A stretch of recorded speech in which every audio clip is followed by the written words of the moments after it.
Այսօր խաղաղության պայմանագիր չկա։ Կա նախաստորագրված մի փաստաթուղթ։ Եթե դուք հետևել եք մեր հայտարարություններին,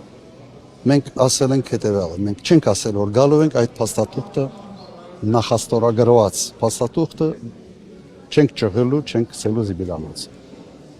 Ուրեմն զորայական կետից չենք սկսել։ Մենք ասել ենք, որ սխալ արել, որ գնացել ստորագրելը այս վիճակում,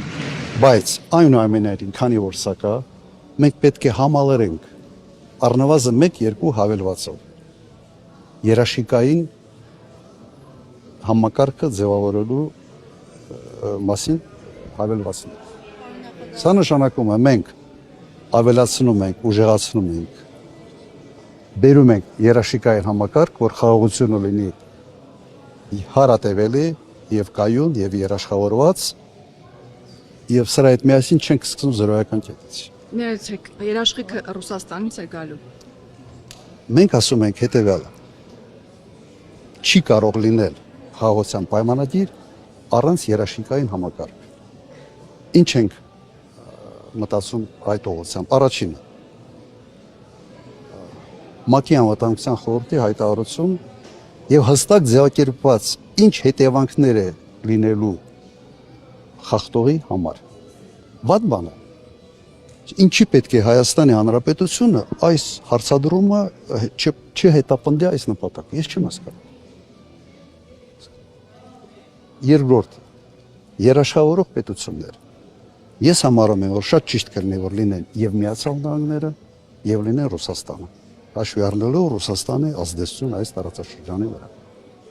Եվ դա կբալանսավորի, այսպես ասենք, շահերը։ Շատ լավ կլինի, որ Եվրոմիությունը ինչ որ մի պետությունով մասնակցի, իսկ իդեալականը կլինի Ռուսաստան, Չինաստան եւ Միացյալ Նահանգներ։ Ինչ վատ բան եմ ես ասում։ Իրատեսական եք համարում։ Այո, համարում եմ իրատեսական։ Եվ չկա այդ համակարգը մեկ պատճառով։ Ալիևին դա պետք չի, որովհետեւ ինքը ուժեղ կողմն է այս պարագայում, Հայաստանը այդ հարցը չի էլ բարձրացրել։ Արդեն ուրախ էր, որ գնաց Վաշինգտոն, նկարվեց նախագահ Տրամփի հետ եւ այդ